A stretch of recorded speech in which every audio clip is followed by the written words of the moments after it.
je vais inviter aujourd'hui, du haut de cet autel, un homme de Dieu. C'est un père, c'est un patriarche.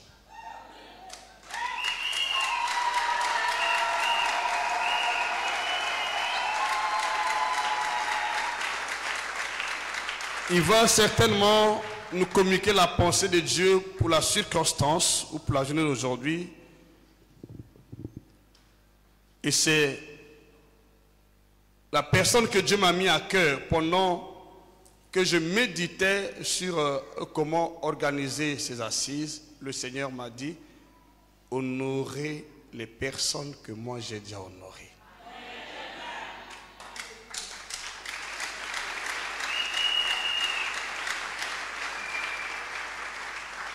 Honorer les hommes et les femmes que j'ai déjà honorés. Voilà pourquoi, sans hésiter, j'appelle à l'honneur du haut de cette chaire le patriarche, l'apôtre Germain Ndeke.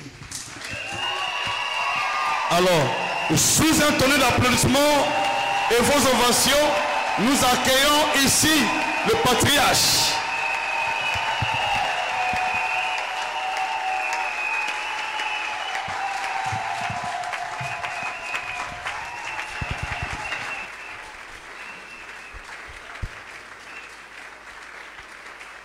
Père, nous bénissons ta présence.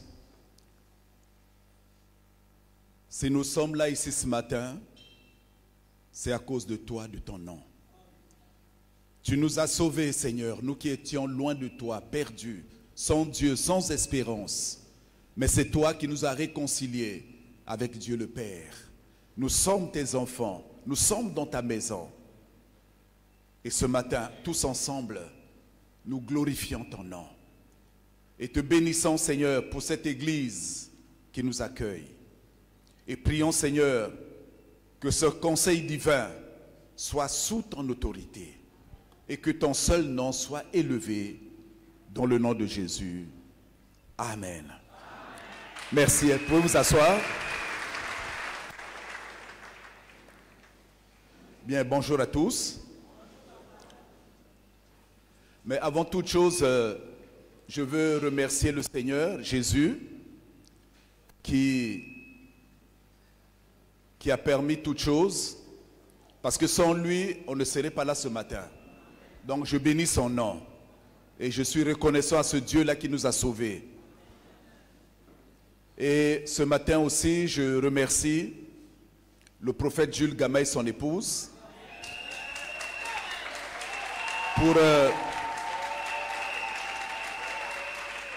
pour la confiance, parce que quand on invite une personne à ce type de cérémonie, c'est qu'on a confiance en elle.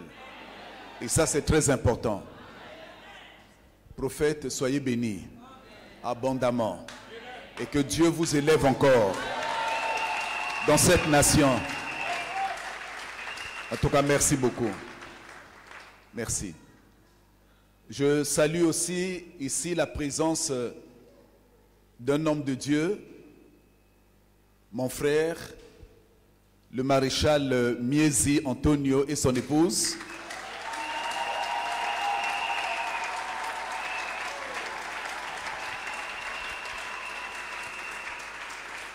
C'est mon frère, c'est lui qui est accepté et reconnu comme le père du réveil en Angola. Écoute-moi bien. J'ai eu l'occasion d'être reçu plusieurs fois à Luanda, chez eux, avec mon épouse, et nous avons été bénis. Nous avons vu tout le travail qu'ils ont accompli. Vous savez, quand vous regardez la personne, ne regardez pas la personne telle qu'elle est, son aspect physique, mais regardez ce que Dieu a mis dans la personne. Et je suis témoin, à mon âge, je dis plus n'importe quoi. J'ai vu le travail qu'ils ont fait. Si les églises fonctionnent là-bas de réveil, c'est lui le père du réveil. En tout cas, merci beaucoup. Bien, je salue tous les hommes de Dieu qui sont là. Je ne suis pas venu seul, je suis avec mon épouse, ma compagne dans le ministère.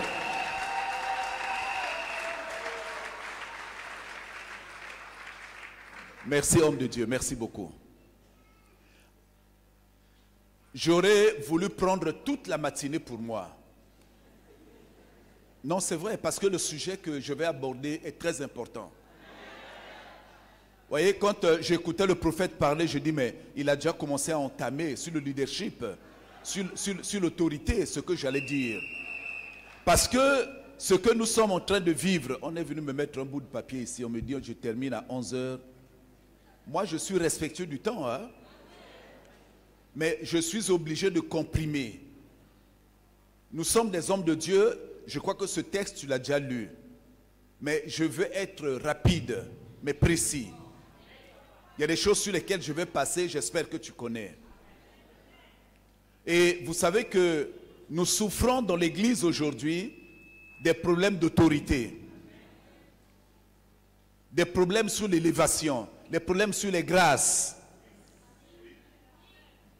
Et quand on m'a demandé d'intervenir, le texte qui m'est venu à cœur se trouve dans Juge. Juge au chapitre 9. Je voudrais que tu me suives attentivement ce matin. Juge chapitre 9.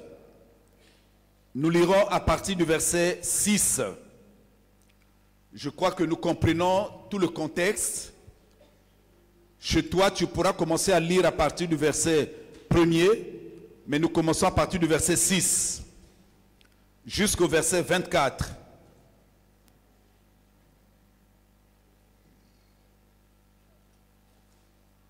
C'est une longue lecture, mais qui va nous permettre de comprendre. Pendant que nous lisons, essaie de comprendre. C'est un texte qui m'a béni, qui est très riche.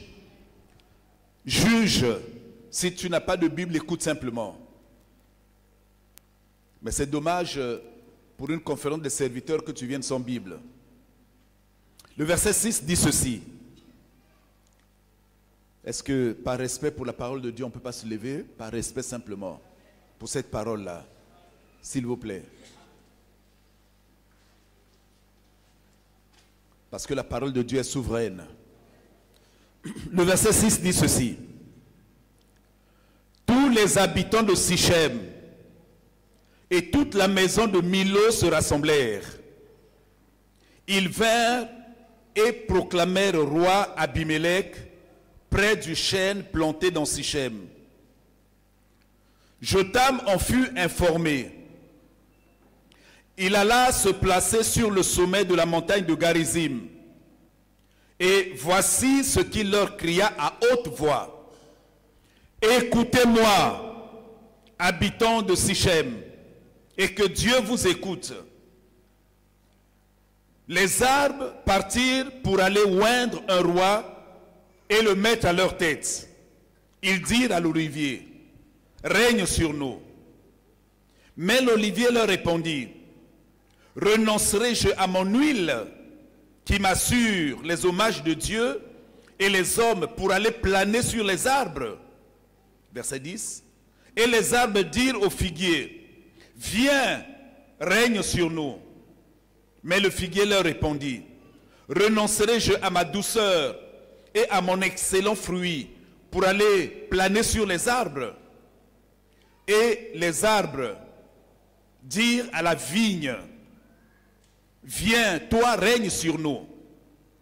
Mais la vigne leur répondit, renoncerai-je à mon vin qui réjouit Dieu et les hommes pour aller planer sur les arbres? Verset 14. Alors tous les arbres dirent au buisson d'épines, viens toi, règne sur nous. Alors tous les arbres dirent au buisson d'épines, viens toi, règne sur nous. Et le buisson d'épines répondit aux arbres, si c'est de bonne foi que vous voulez oindre pour roi, venez, réfugiez-vous sous mon ombrage. Sinon, un feu sortira du buisson d'épines et dévorera les cèdres du Liban. Maintenant, est-ce de bonne foi et avec intégrité que vous avez agi en proclamant roi Abimelech? Avez-vous eu de la bienveillance pour Jérubal et sa maison? L'avez-vous traité selon les services qu'il a rendus? Car mon père a combattu pour vous. Il a exposé sa vie et il vous a délivré de la main de Madian. Et vous vous êtes levé contre la maison de mon père. Vous avez tué ses fils, 70 hommes sur une même pierre. Et vous avez proclamé roi sur les habitants de Sichem Abimelech, fils de sa servante, parce qu'il est votre frère. Si c'est de bonne foi et avec intégrité qu'en ce jour, vous avez agi envers Jérubal et sa maison, eh bien, qu'Abimelech fasse votre joie et que vous fassiez aussi la sienne. Verset 20. Sinon qu'un feu sorte d'Abimelech et dévore les habitants de Sichem et la maison de Milo, et qu'un feu sorte des habitants de Sichem et de la maison de Milo et dévore Abimelech. Jotham se retira et prit la fuite. Il s'en alla à Bir, où il demeura loin d'Abimelech son frère. Abimelech avait dominé 3 ans sur Israël. Alors Dieu envoya un mauvais esprit entre Abimelech et les habitants de Sichem, et les habitants de Sichem furent infidèles à Abimelech, afin que la violence commise sur les 70 fils de Jérubal reçut son châtiment, et que leur sang retomba sur Abimelech leur frère, qui les avait tués, et sur les habitants de Sichem, qu'il avait aidé à tuer ses frères. Amen. Vous pouvez vous asseoir. Je crois déjà qu'en lisant ce texte, tu as compris de quoi il s'agit. Le problème de l'Église en général, c'est le problème du leadership. Quand vous avez dans une nation un leadership bien établi dans l'Église, quand je parle de la nation, je parle de l'Église. L'Église du Congo, l'Église d'une nation. Un leadership bien établi, l'Église ira de l'avant. L'Église ira de succès en succès. L'Église ira de gloire en gloire. Et l'Église aura un impact réel. Le thème que je vous propose ce matin, que nous allons méditer ensemble, c'est la problématique. Écoute-moi bien, note ça bien. La problématique de l'élévation des ministères dans l'Église de Christ. Ou plus simplement, je vais être très simple ce matin. Le problème de l'élévation des ministères dans l'Église de Christ. Parce que les ministères, c'est le fondement de l'Église, parmi l'un des fondements de l'Église. Donc voilà ce que je veux partager ce matin avec vous.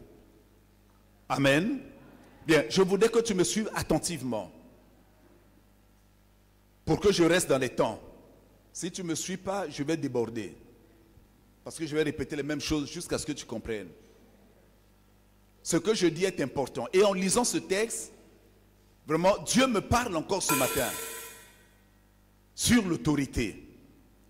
Vous savez qu'il y a dans le ministère des hommes et des femmes qui ne savent pas ce qu'ils sont. Et surtout, ce qu'ils peuvent produire. Il y a des hommes qui ne connaissent pas leur valeur. Non seulement leur valeur, mais qui ne connaissent pas aussi leurs limites. Il y a dans le ministère, dans l'Église, je voulais dire, des hommes et des femmes qui ne connaissent pas leur appel, parce que chacun de nous est appelé par Dieu. Ils ne connaissent pas leur appel et l'onction qui est sur leur vie et l'honneur qui leur est réservé. Ça, c'est très important. Si nous connaissions ces choses-là, je crois que l'Église irait de l'avant. Donc, on ne connaît pas l'honneur qui nous est réservé, mais on ne connaît pas l'onction aussi qui est sur nous. Parce que Dieu donne à chacun de nous une mesure d'onction. On n'a pas tous le même niveau d'onction. Ça, il faut le savoir. Il y a une mesure, la Bible dit. Comme il y a une mesure de foi.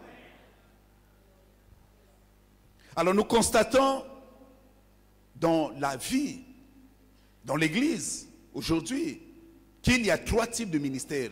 je fais que simplement des rappels.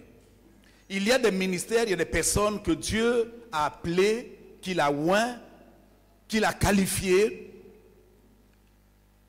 ayant un ministère avec un impact visible. Écoute-moi bien. Parce que Dieu n'a pas besoin, suis-moi ici, ne regarde pas ceux qui rentrent, s'il te plaît. Dieu n'a pas besoin de mercenaires dans son champ. Dieu appelle des hommes et des femmes qu'il a oints, qu'il a qualifiés. Écoute bien, et ces hommes-là, avec un impact visible dans le ministère, c'est la première catégorie. La deuxième catégorie de ministère qu'on trouve, c'est des personnes qui se sont eux-mêmes établis et élevés. Ils s'établissent eux-mêmes. Ils voient les circonstances, l'environnement, ils disent, bon, moi je suis maintenant pasteur ou je suis prophète, il s'établit. Le troisième type d'hommes, ce sont des hommes qui se sont établis par les hommes.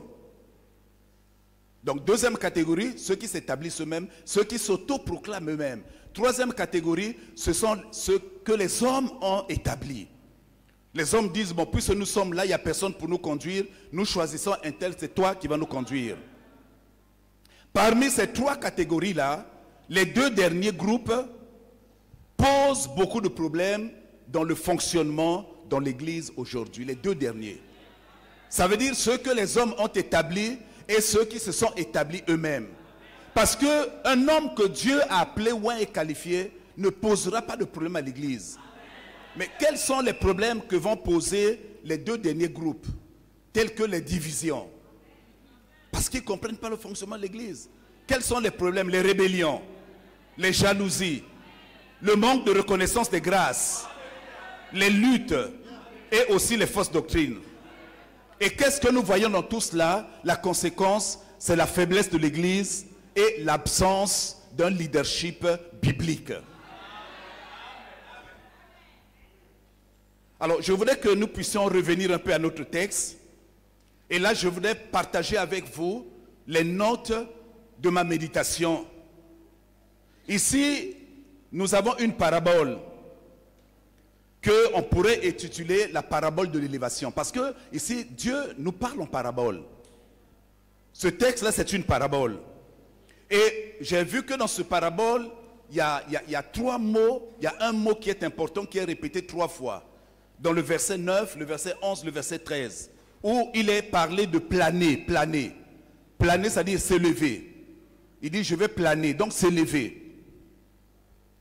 Alors, ce que je voudrais dire, Gédéon avait été appelé par Dieu. Nous savons tous que c'est un vaillant héros, un guerrier. Et Dieu lui a donné une mission précise. Quand Dieu appelle un homme ou une femme, il lui donne une vision. Et Gédéon avait une vision. C'était de sauver son peuple contre l'oppression des Madianites. Dieu ne fera jamais, écoute-moi bien, lever un homme sans vision.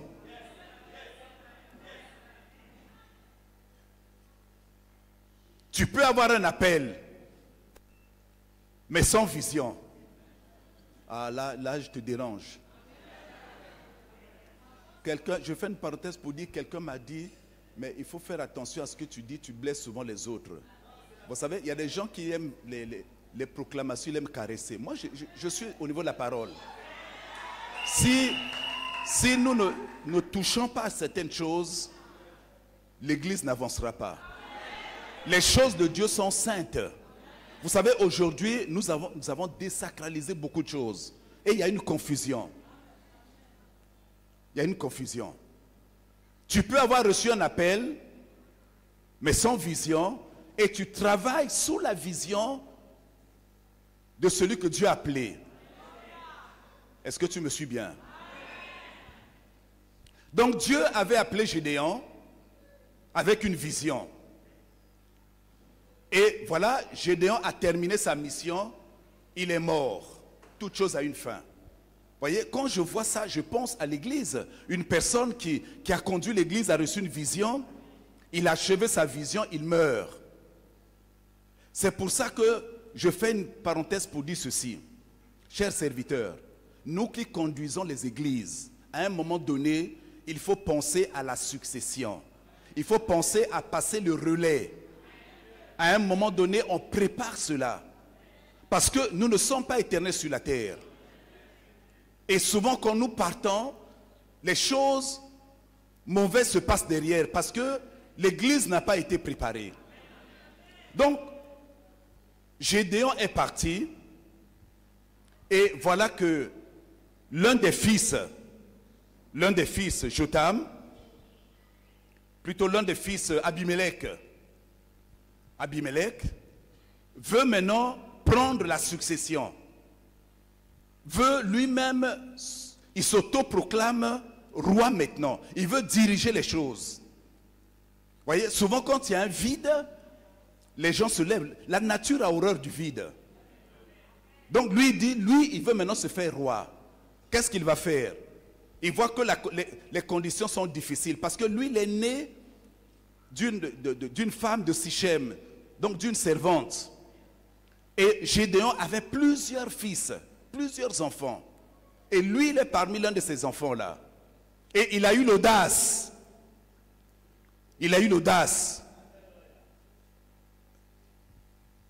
De chercher à prendre le leadership. Le leadership ne s'arrache pas. Dieu donne les choses naturellement. On ne se bat pas pour un leadership. On ne se bat pas. Et qu'est-ce qu'il fait? Il va du côté de sa maman, les gens de Sichem, parce qu'il n'était pas d'Israël. Il va les voir. Il dit, bon, est-ce que vous souhaitez être dirigé par 70 personnes que par une seule personne?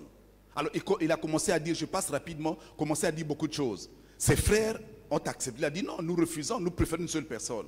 Et ses frères lui ont donné de l'argent. Avec cet argent, il est allé recruter les mercenaires. C'est ça l'église, hein? Prendre des gens, et qu'est-ce qu'il fait? Ils ont attrapé tous les fils de Gédéon, donc tous les frères d'Abimelech. Tous les frères, c'est ça l'église. Et ils ont tué tous les fils, les 70 sur la même pierre. Donc on amène un, on coupe le cou, il s'en va, le deuxième, le troisième. Quelle méchanceté! Vous savez que dans l'église, il y a la méchanceté.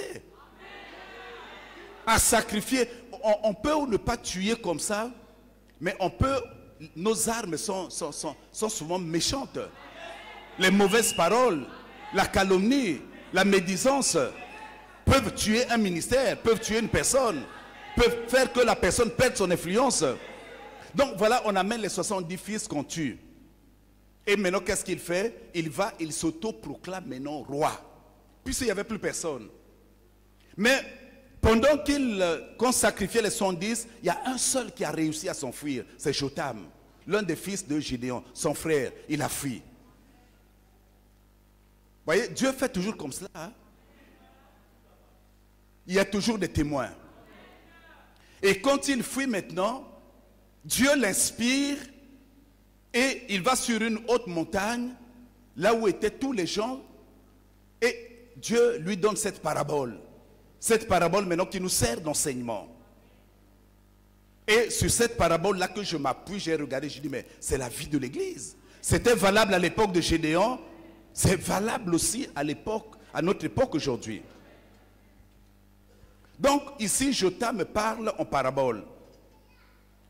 Donc cette parabole-là nous éclaire sur certains principes du leadership ou encore la problématique de l'élévation dans les ministères. Donc dans cette parabole, Jotham parle des arbres. Il parle des arbres, si vous avez bien suivi. Alors chaque arbre, écoute bien, chaque arbre nous donne le comportement des ministères. Et ces ministères qui opèrent dans le domaine de la sagesse et dans le standard de Jésus-Christ, c'est-à-dire de l'Église. Donc nous pouvons personnaliser les arbres là par les hommes. C'est-à-dire on peut les identifier aux hommes. Et c'est ce qui arrive au milieu des hommes. Alors il faut savoir ceci, que les hommes cherchent toujours qui peut les diriger. Ils cherchent un homme qui peut se lever, qui peut planer, qui peut être au-dessus des autres pour les conduire, pour les orienter. Ça, c'est dans la société, c'est comme cela. La société est faite ainsi. Ça peut être dans les entreprises, au niveau du gouvernement, au niveau des familles. On a toujours besoin de quelqu'un qui s'élève. Et l'Église ne fait pas exception à cette règle-là. Elle a besoin de leaders. L'Église a besoin de leaders. C'est nous qui pensons que nous avons le Saint-Esprit, on peut marcher comme ça. Non. Un leader, c'est celui qui a la tête. Un lead, c'est celui qui conduit les autres. Un gouvernement, pourquoi on met un premier ministre? C'est lui le leader. Même s'il y a un président, mais lui il est là pour conduire. C'est le chef du gouvernement. Dans une entreprise, il y a un DG. C'est lui qui conduit l'entreprise. Dans les familles, souvent on dit il y a un chef de famille, il y a une référence. Toute la famille sait qu'un tel, c'est la référence. Et dans l'église, c'est la même chose. Nous devons accepter des références.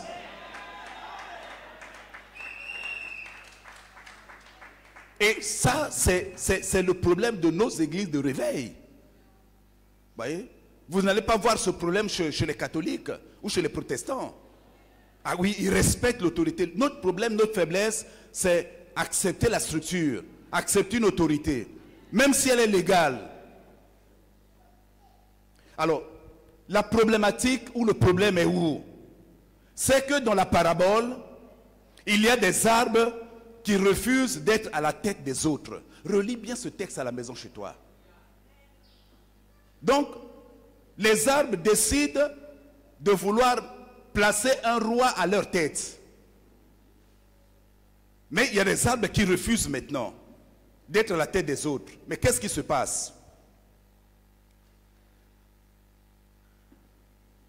Il nous a dit que les arbres partirent pour aller oindre un roi et le mettre à leur tête.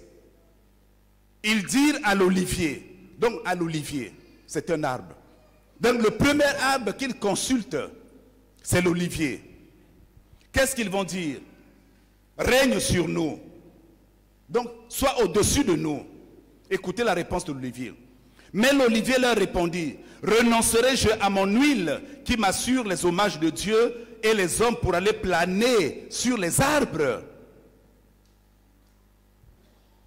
Pourquoi refuse-t-il? Pour deux raisons. Il dit, moi je refuse qu'on me place là où vous voulez là, parce que moi je veux continuer à rester à honorer Dieu et ensuite continuer à honorer les hommes. Parce que l'huile, c'est une préfiguration du Saint-Esprit, une préfiguration de l'onction. Et avec l'huile, on faisait beaucoup d'usages. On continue à faire. L'onction sur les rois, l'onction sur les sacrificateurs, donc l'onction sur les prophètes. Dans l'Ancienne Alliance, c'était comme ça. Donc, l'huile a un rôle d'élévation. Quand on voulait consacrer un prophète, on versait l'huile sur lui. C'est un rôle qu'il jouait. Donc, l'olivier produit l'huile et avec cette huile-là, on consacre. Il dit non, moi je ne veux pas aller là-bas, moi je veux rester là où, dans mon rôle. Mon rôle c'est de produire de l'huile et cette huile-là va servir à la consécration. Donc l'olivier veut rester à la place et jouer son rôle. Et maintenant il se retourne vers qui? Le figuier. Et les arbres dirent au figuier, viens règne sur nous, le figuier. Le figuier, on a des figuiers, on connaît les figuiers. Chez nous il y en a dans les parcelles. Mais le figuier leur répondit, écoutez les réponses, renoncerai-je à ma douceur et à mon excellent fruit pour aller planer sur les arbres? Donc le figuier veut conserver aussi sa douceur et son excellent fruit. Alors, je fais une parenthèse pour dire, mais si tu étais Olivier, si tu étais à leur place, comment tu réagis? Quelqu'un qu'on veut placer au niveau de tout le monde, vous voyez tous les avantages qu'il y a. Si tu n'es pas un homme d'esprit, tu vas dire, oh oui, moi j'accepte, je m'en vais. Mais chacun dit, non, moi je renonce pas à ce qu'on m'a donné. Il dit, le figuier dit, moi je conserve ma douceur, mon excellent fruit. Donc son rôle, c'est de produire le fruit de l'esprit dans le ministère. Il y a des ministères qui sont là, leur rôle, c'est seulement le fruit de l'esprit. Vous voyez dans son ministère, il le produit vraiment. La douceur, l'humilité, la patience, la bonté, la bénignité. C'est ça le fruit de l'esprit. Son rôle, c'est ça. Donc lui, il a refusé. Troisième, il se retourne maintenant vers la vigne. Et les arbres disent à la vigne, viens, règne sur nous. Mais la vigne,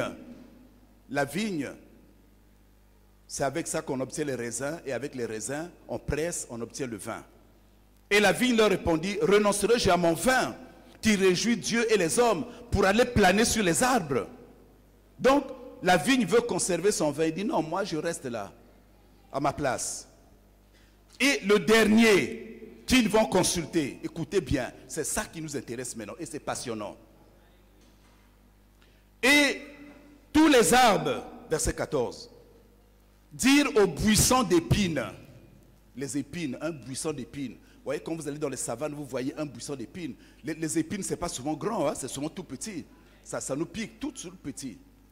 Moi, j'ai l'habitude d'aller dans les savanes en brousse, je connais ce que c'est une épine. C'est tout petit. Hein. Donc, ils vont voir le buisson d'épines. Il dit, viens, toi, règne sur nous. Toi, règne sur nous. Alors, le buisson d'épines répondit aux arbres, si c'est de bonne foi, écoute bien, que vous voulez, d'abord parmi tous, c'est lui qui va parler le plus. Vous imaginez, les autres ont été brefs, ont refusé. Alors, vous voyez, écoute, il commence à parler. Je prends le temps de lire cela. Si c'est de bonne foi que vous voulez moindre pour votre roi, venez, réfugiez-vous sous mon ombrage. Sinon, un feu sortira du buisson d'épines et dévorera les cèdres du Liban. Maintenant, est-ce de bonne foi et avec intégrité que vous avez agi en proclamant roi Abimelech? Bon, je m'arrête là. Je m'arrête là. Et le buisson d'épines répondit, si c'est de bonne foi que vous voulez moindre pour votre roi, venez, réfugiez-vous sous mon ombrage, sinon un feu sortira du buisson d'épines et dévorera les cèdres du Liban. Donc voilà sa réponse. Première des choses, lui, il n'a pas d'autres arguments, on vient le consulter. Comme je l'ai dit tout à l'heure, le buisson d'épines, c'est quelque chose de tout petit. Première des choses, il dit, si c'est de bonne foi, pour ceux qui comprennent français, écoutez bien, si c'est de bonne foi, ça veut dire quoi? En lingala, soki bomoni que ngai na koki. C'est ça ce que ça veut dire. Soki bomoni que ngai na koki. Mais lui, il savait pertinemment qu'il ne peut pas. Ça, c'est des ministères que les hommes établissent. Ou les ministères autoproclamés. Lui, il connaît sa mesure, il connaît ses limites.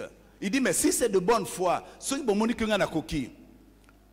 Donc, ça veut dire quoi? C'est pas moi, mais c'est vous. Il sait qu'il n'a pas le droit à l'élévation. Il le sait. Il le sait. Alors, le kolaboponengai, ça veut dire comme c'est votre volonté, moi j'accepte. Comme c'est votre volonté. Donc, on voit clairement que c'est un ministère établi par les hommes. Sans conviction, sans détermination, sans position. Et nous voyons bien que c'est l'image de nos églises aujourd'hui. Quelle est l'image? Mais je crois que si nous comprenons, Dieu a établi dans l'Église les 5 ministères. C'est le fondement de l'Église. Le ministère d'apôtre, de prophète, d'évangéliste, de pasteur et de docteur. Dieu a établi premièrement, et vous savez qu'à ce niveau, il y a beaucoup de confusion. Parce que quand on dit premièrement, vous savez, aujourd'hui, la plupart des personnes, dès qu'ils commencent un ministère, il n'a pas encore fait un travail, il dit il est maintenant apôtre. Parce qu'il se réfère au premièrement, il veut être premier. Mais le premièrement là, c'est par rapport à la fonction, au travail que tu as fait. C'est-à-dire quand tu es apôtre, c'est toi. La Bible a été, et plutôt l'Église, est établie sur le fondement des apôtres et des prophètes. Et Jésus-Christ étant la pierre angulaire. C'est-à-dire que dans une communauté, dans un ministère, si l'apôtre commence le travail, il y a une différence avec un ministère qui a commencé un évangéliste ou un enseignant. Parce que Dieu lui a donné cette grâce vraiment de poser les fondements de l'église. Vous savez, une maison telle qu'elle est là, il y a eu les charpentiers, les électriciens, les maçons, tout le monde est passé. Mais lesquels sont passés avant? Ce n'est pas les électriciens. Ce n'est pas les peintres qui sont passés avant. Lesquels? Ce sont les maçons qui sont passés. Et même parmi les maçons, il y a des spécialistes pour la fondation. Ils viennent d'abord poser la fondation. Même si tu es un excellent électricien, mais tu attendras d'abord que les maçons fassent leur travail.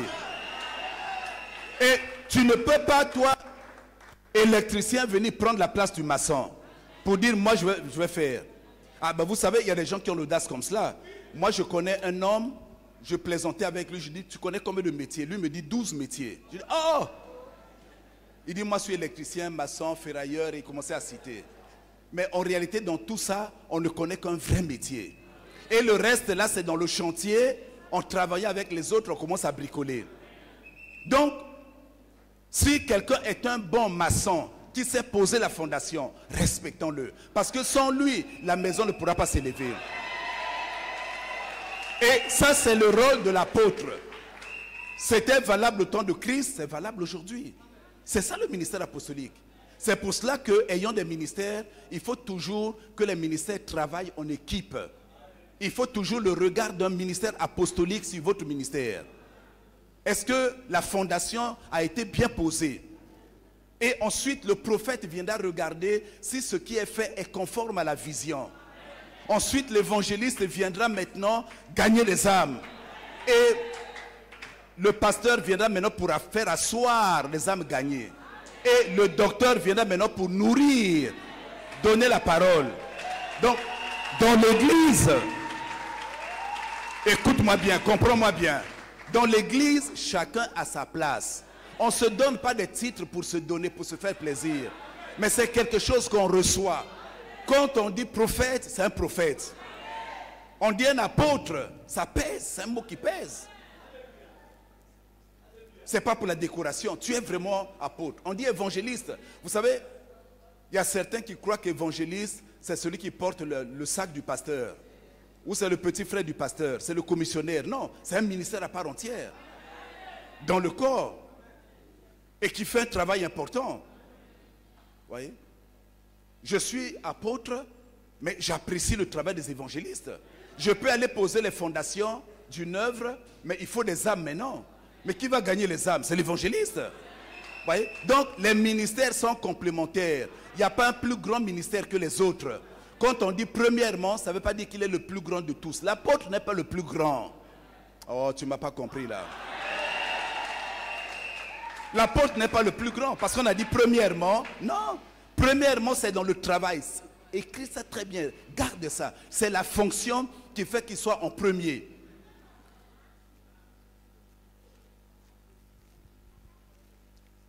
Donc chacun ne veut pas se cramponner sur ce qu'il a reçu. Donc reste dans ton couloir. Vous voyez quand on fait la course de 100 mètres, 200 mètres, vous voyez à la télévision, il y a des couloirs qui sont faits. Si tu vas sur le couloir de l'autre pendant la course, tu es disqualifié. Tu restes dans ton couloir. Je suis apôtre, je reste dans mon couloir. Dans le ministère, cher serviteur de Dieu, ne fais pas des choses par imitation. Parce qu'un tel a fait une campagne, je vais faire une campagne. Il a fait un séminaire, je vais faire un séminaire. Non, quel est ton couloir? Reste dans ton couloir, reste là. Et nous bénissons le travail que font les autres. Donc, la première chose que le buisson d'épines dit, il dit, si c'est de bonne foi. Deuxième chose, il dit, réfugiez-vous sous mon ombrage. Alors, il pose une question et il veut s'imposer sur les autres. Il dit, vous devez vous réfugier sous mon ombrage. Mais quand on regarde le buisson d'épines, il n'a pas d'ombrage. L'épine, c'est tout petit. Les buissons, c'est tout petit. Même si le buisson a 1 mètre, même s'il a 1,50 m, il ne produit pas de l'ombrage. Certains buissons peuvent atteindre 1 mètre, même 1,50 m. Ils n'ont pas d'ombrage. Il dit, vous devrez vous réfugier. Mais si vous allez sous le buisson d'épine au Kozoka, il n'a pas d'ombrage. Donc, qu'est-ce qu'on voit par là? C'est un leadership draconien. Mettre les autres sous son joug, sous sa manipulation. Donc, ça veut dire quoi? Bino bokozalaka na senangai. C'est un message, c'est un langage. Même à Tana Kokite, je ne peux rien, mais vous serez sous moi. Donc c'est un leadership qu'on voit. C'est un leadership de condamnation. Un leadership de blocage qui étouffe les autres et qui empêche l'émergence des autres ministères. Lui c'est l'épine, mais il veut que les autres soient sous lui. Et il continue. Il dit, si vous refusez, ce qui boboï, un feu sortira. Ouais, c'est méchant. On est venu te consulter, mais tu commences à menacer les gens. Il dit, un feu sortira du buisson d'épines. vraiment ça c'est un ministère terroriste. Il y a des terroristes, hein? C'est un leadership dictatorial, il fait peur. Et nous avons beaucoup comme ça. C'est un leadership qui détruit les autres ministères. Et la dernière chose qu'il dit, et dévorera même les cèdres du Liban, les cèdres du Liban. Les cèdres, c'est un arbre au Liban qui était très grand, comme les limba, le koumé, ici, des grands arbres qui dépassent les autres. Donc, les cèdres ici représentent ceux qui sont élevés. Mais lui, il veut s'attaquer même à ceux qui sont élevés. Il dit, il va dévorer. Si vous ne venez pas sous moi, mais on est venu te consulter, sois humble. Il dit, si vous ne venez pas sous moi, moi je veux même, d'abord je veux vous envoyer le feu. Et ensuite maintenant, je veux m'attaquer aux cèdres du Liban, à ceux qui sont élevés. Donc, dans chaque pays, comme le prophète disait, il y a des ministères élevés. Notre problème, c'est la reconnaissance des grâces. Moi, je bénis le Seigneur pour l'Angola. Je suis allé dans ce pays où tout le monde s'est réuni, on dit, nous, c'est lui notre Père du réveil ici.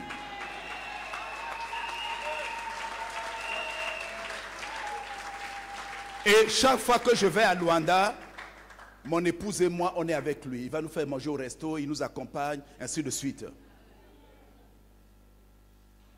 Mais un jour, nous étions dans la voiture, on revenait de la réunion avec lui, avec mon épouse derrière, lui devant. Mais il n'a pas amené ça. Il a des galons, des insignes là. Donc, il était avec ça. Un policier nous arrête. Il a dit, toi c'est qui? Il parlait en portugais. Il dit, lui c'est le maréchal. Mais il était sérieux. Oh. Le policier regarde, il a dit, bon, passez.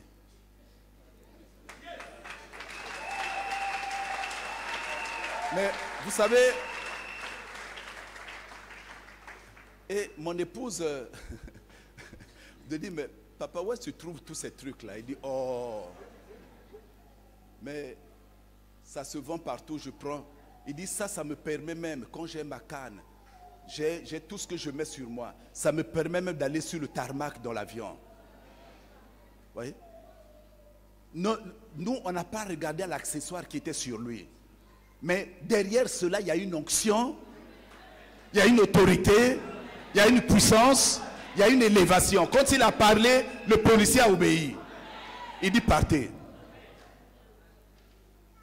Dans chaque pays, Dieu peut faire lever un ou deux ou trois. Il dit bon, ceux-là, ce sont les pères. Ah oui, il ne peut pas élever tout le monde.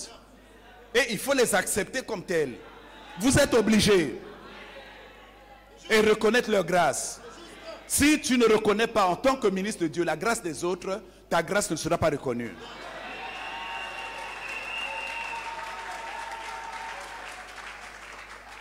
Prophète Jules, je crois que tu as une grâce d'avoir amené ce père-là ici. Je ne sais pas comment tu as fait.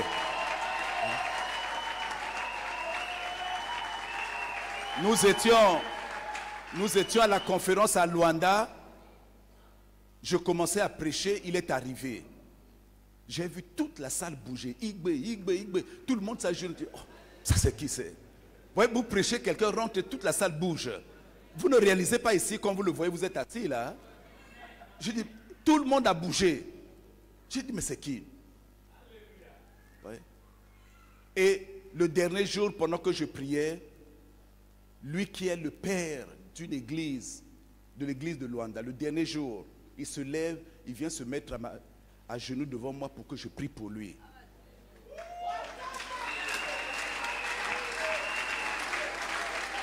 Ça, c'est reconnaître la grâce des autres. Et quand il a fait ça, tous les pasteurs qui étaient là l'ont suivi. Vous savez, le troupeau suit toujours le berger. Hein?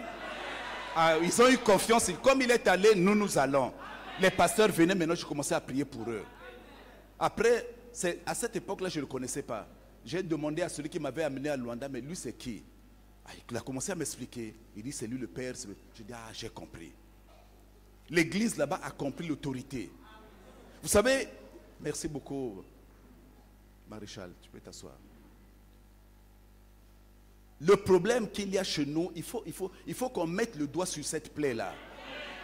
Le Congolais, notre problème, c'est l'orgueil.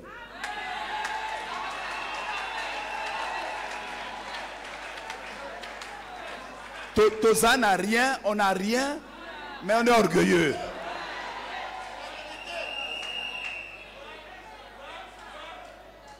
Tozaka ba sapeur et orgueilleux. Tozaka ba sapeur et orgueilleux. Talikambo. Donc ceux qui ont fatigué bien au canisier sur l'équipe bâtonnion, c'est pas vrai.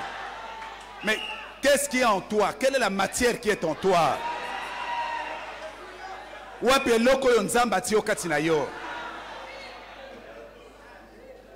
Et vous savez, ça vient du monde et nous avons amené ça dans l'église.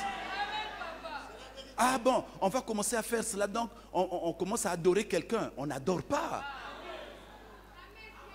C'est un signe de reconnaissance, un signe d'humilité. Nous reconnaissons que c'est notre leader. On n'adore pas. Et ça, c'est notre problème. C'est difficile qu'on accepte, qu'on fasse ce que nous avons à faire. Quand tu lis dans ce texte-là, ce que Jotam dit en parabole, il dit, mais écoutez, voyez ce que Gédéon a fait. Il s'est sacrifié, il a tout fait. C'est ça le ministère. Les sacrifices, les luttes, les privations. Vous ne savez pas rentrer dans l'intimité d'un homme de Dieu, mais il y a des choses que vous ne supporterez pas. Quand les autres vont danser, toi tu ne vas pas danser. Ils vont au cinéma, toi tu ne vas pas. Quand ils font n'importe quoi, tu ne peux pas faire. Voyez? Il faut vivre caché. Quand les autres mangent, tu ne manges pas. Mais parce qu'il faut garder la bénédiction que nous avons reçue et la porter aux autres. Alors, je vais terminer. Quelles sont les leçons? Quelles sont les leçons? Donc, il y a une différence de ministère. Et chacun a sa grâce et doit travailler dans son onction. Tu es évangéliste, travaille dans ta grâce. Il ne faut pas aller imiter un apôtre. Ah non. Tu es docteur, travaille dans ta grâce. Il ne faut pas aller imiter un prophète. Tu vas souffrir. Tu vas commencer à faire les fausses prophéties. Deuxième leçon, chaque ministère doit connaître ses valeurs et travailler de manière à les développer, à les conserver. Alors, le constat qui est fait, c'est qu'il y a des personnes qui commencent un ministère, mais n'achèvent pas, ne conservent pas. Ils commencent, mais ne terminent pas. Donc, c'est un mauvais type de leadership. C'est bien de commencer, mais il faut terminer. Donc, nous voyons ici les conditions posées par le buisson d'épines. Mais nous les rencontrons aujourd'hui. Alors, en conclusion, je voudrais dire ceci. Si tu es ministre de Dieu, fais attention avec qui tu travailles, avec qui tu collabores. Ah oui. Fais attention. On ne peut pas appeler tout le monde à venir monter sur ta chair. Non? Tu peux faire une conférence pendant 10 ans, n'avoir que les mêmes orateurs ou le même orateur. Ah oui.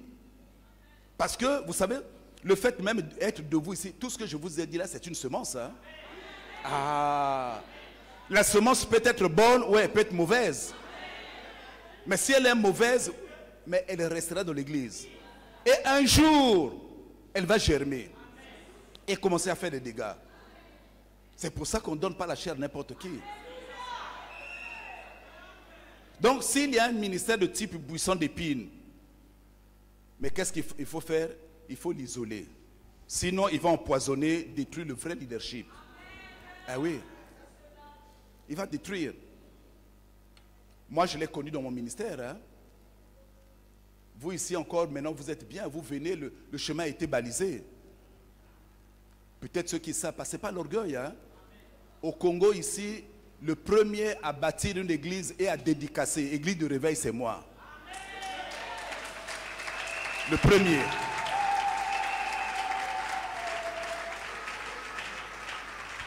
Bâti et terminé, dédicacé. Personne ne connaissait cela.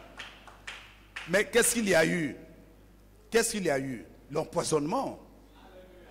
Les mauvaises paroles disent, oh, mais comment? Les autres disaient, mais vous les pasteurs, l'autre a fait pourquoi? Il dit, non, avec les dîmes, ouais, les pasteurs, hein, avec les dîmes, on ne peut pas bâtir une église.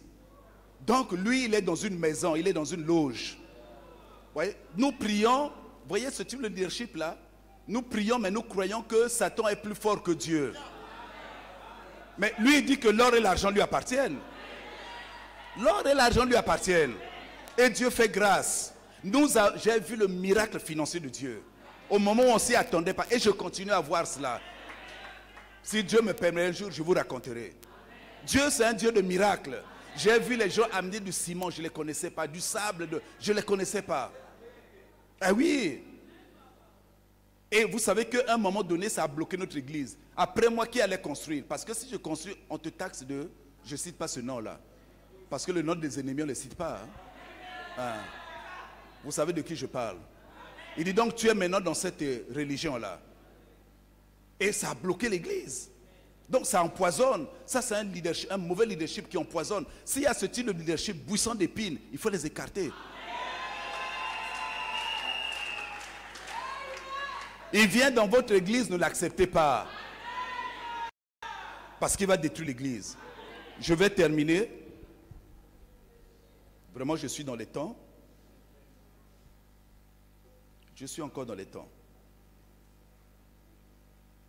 Donc, nous sommes là dans une parabole. Et cette parabole-là, c'était le message des sages de Jésus-Christ dans la Bible.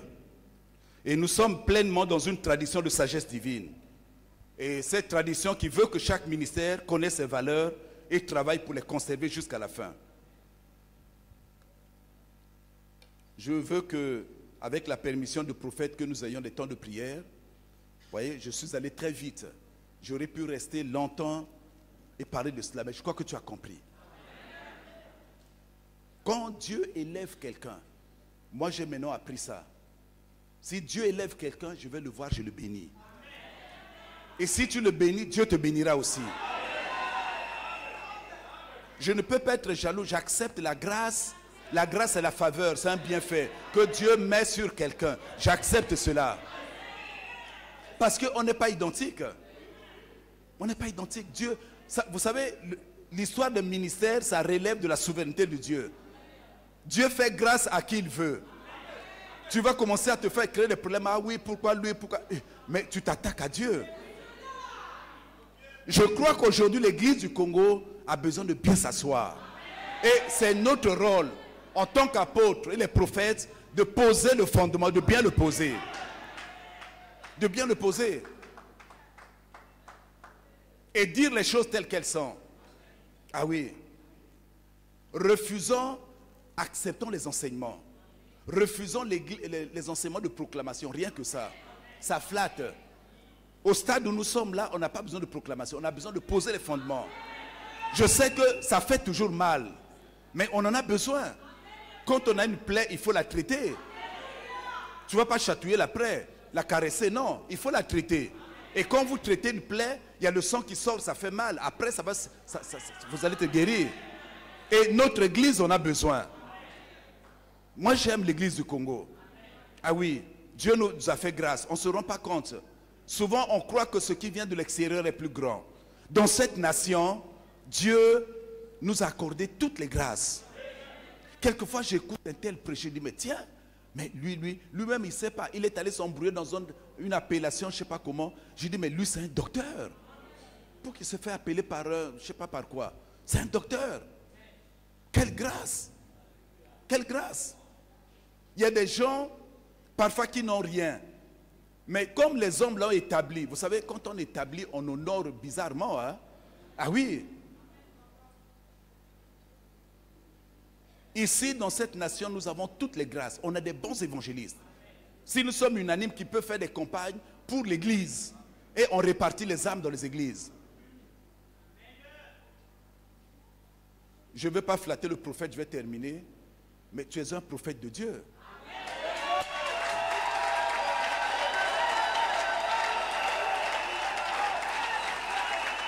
Chaque fois que je parle avec un serviteur de Dieu, on était au téléphone le matin, je me suis levé. Je dis, je l'ai souhaité un bon réveil. Et je dis, mais qu'est-ce que le Saint-Esprit t'a dit? Quelle est la pensée du Saint-Esprit? Il a commencé à me parler. Et voilà, on l'appelle déjà prophète. L'Esprit me dit, voilà, c'est vraiment un prophète. Ah oui. Et je le dis en tant qu'apôtre du Seigneur. Je ne suis pas venu le flatter. Ah non. Parce que même si je le flatte, je sais qu'il ne pourra pas me donner ce dont j'ai besoin. Il ne peut pas. Donc je ne le flatte pas. C'est une réalité. Et nous avons besoin de reconnaître, de la reconnaissance. Et de publier cela entre ministères. Tu es ministre de Dieu, reconnais la grâce qui est dans l'autre. Et ce qu'il m'a dit au téléphone, j'ai dit, mais vraiment, c'est... Et nous avons continué à parler. Souvent, nous allons loin, nous regardons loin, ailleurs. Ah bon, parce que la personne vient du Libéria, bon, on n'est pas contre. Il doit y avoir des champs de ministère. Mais commence d'abord à Jérusalem. Quand tu auras terminé avec Jérusalem, tu peux aller maintenant dans la Judée et dans la Samarie et aux extrémités de la terre. Mais si tu fais l'inverse, tu auras des problèmes. Non, je suis béni ce matin. Ouais, j'aurais voulu rester là et parler avec vous. On ne se lève pas tout seul. C'est pour ça que je crois que même dans l'église, il ne doit pas y avoir de vote pour choisir un leader. Jamais. Non, non. Même dans le corps de Christ, on ne doit pas voter. Chacun inspiré pense que c'est un tel qui peut nous conduire. Et on accepte cela. À partir du moment où vous acceptez ça, vous entrez dans l'humilité maintenant. Ah oui. Moi, je vois cette église-là, dans quelques années, une église qui sera rayonnante. Ah oui.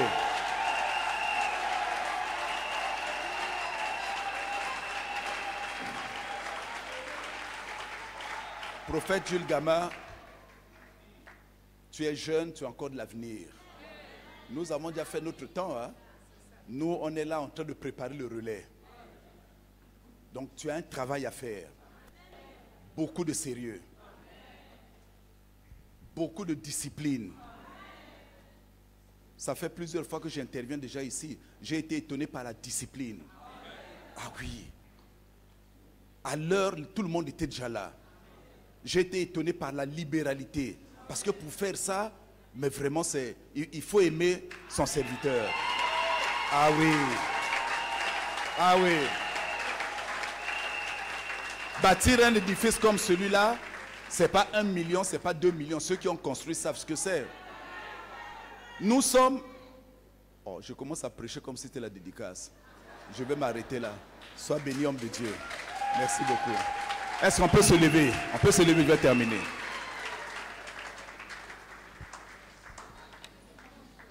Que Dieu continue à nous faire grâce. Est-ce qu'on peut élever la voix, remercier le Seigneur? Kamaïda Shabaïti. Leria Makaraba Shandabaïdi. Loria Makaraba Suri Shabaïdi. Leria Makaraba Shiride. We died. We riabaïda Shaidaïd. Maïda Shabaï. Lève simplement ta voix. Bénis le Seigneur. Maïda Suria Makin Maïda Shaidi. Eria Mazaïda Surida. Jésus Nazareth.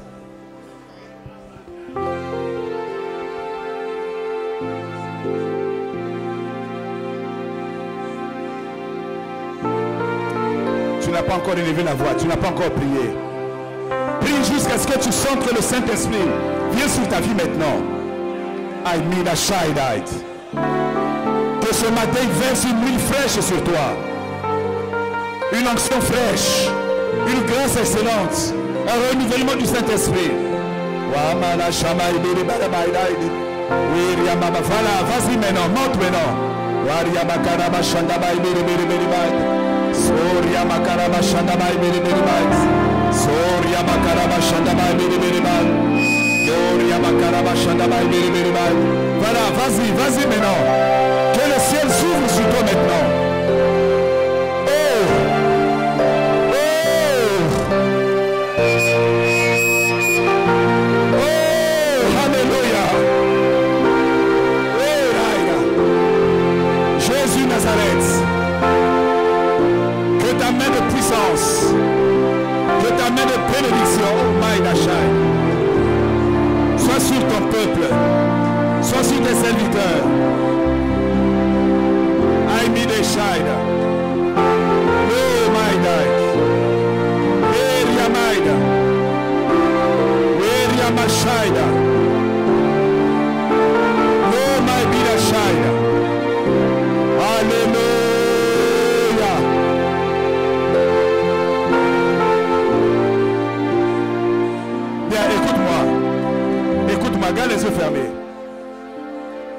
les yeux fermés, écoute-moi. Nous allons prier. Nous sommes des serviteurs. Que Dieu fasse lever, qu'il élève qui il veut dans cette nation. Que ça vienne de lui, pas des hommes. Des hommes loin, des hommes qualifiés. Ne regarde pas aux tribus. Ne regarde pas aux ethnies.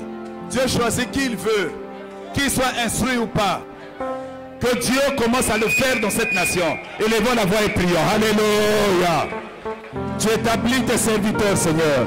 C'est toi qui élèves qui tu veux. Et nous prions, Seigneur, que tu le fasses. L'élévation ne vient pas des hommes, mais de toi. Tu es un Dieu qui élève. Merci, mon Dieu, pour la grâce dans cette nation. Merci pour la bénédiction dans cette nation. Merci pour toutes choses.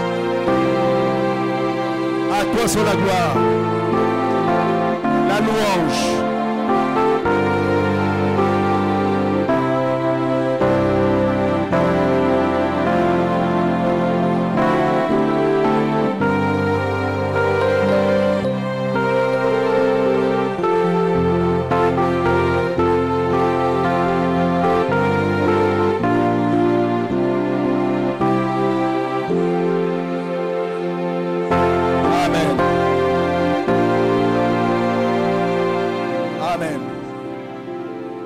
Vous savez, frères et sœurs, chers serviteurs, Abimelech s'est fait établir roi. Aujourd'hui, tu ne peux pas t'établir toi-même pasteur. Non. Même pour la reconnaissance d'un ministère, tu ne vas pas dire, bon, j'appelle des gens, viens reconnaître mon ministère. Non, c'est les autres qui doivent dire, ou ton père ou les autres, voilà le ministère que tu as, on doit t'établir maintenant. Abimelech s'est établi, fils de Gédéon. Le papa meurt, lui veut prendre la place. Comme Gédéon n'avait pas préparé la suite. Mais vous allez lire vers la fin de sa vie, sa fin était terrible. Hein? Ceux qui font les choses d'eux-mêmes finissent très mal. Ah oui, les choses de Dieu sont saintes. Saintes, ne jouons pas avec ça. Nous avons tous le Saint-Esprit, c'est vrai, mais il y a une différence. Ah oui, on n'a pas les mêmes grâces, on n'a pas le même appel, on n'a pas le même ministère. On n'a pas la même mission. Ah oui, il faut avoir reçu le mandat de Dieu. Il faut avoir été établi. Abimelech a mal terminé. Une mort tragique. Que Dieu bénisse l'église du Congo. Père, merci pour ce que tu vas faire dans cette église du Congo. C'est toi qui vas nous aider à poser les fondements de la vraie église. Seigneur, merci pour tout ce que tu vas faire ces 3 jours. Que toute la gloire te revienne. Au nom de Jésus. Amen. Bien, merci beaucoup. Je redonne la parole au modérateur. Je suis resté dans les temps. Merci. Merci beaucoup.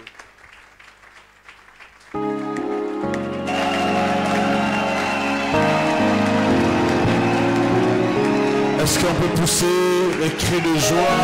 Est-ce qu'on peut acclamer la parole? Est-ce qu'on peut acclamer? Amen. Alors, le temps nous presse. Merci beaucoup. Veuillez vous remettre. Merci. Le temps nous presse. Il faut toujours respecter dans le timing. J'en ai plus assez. Nous avons un deuxième orateur. C'était prévu qu'il y a 3 orateurs ce matin. Mais je dois céder ma place. Je ne dois pas prêcher. Parce qu'il faut revenir sur la soirée pour les plénières. On va prier pour les malades. Ceux qui ne voient pas vont voir.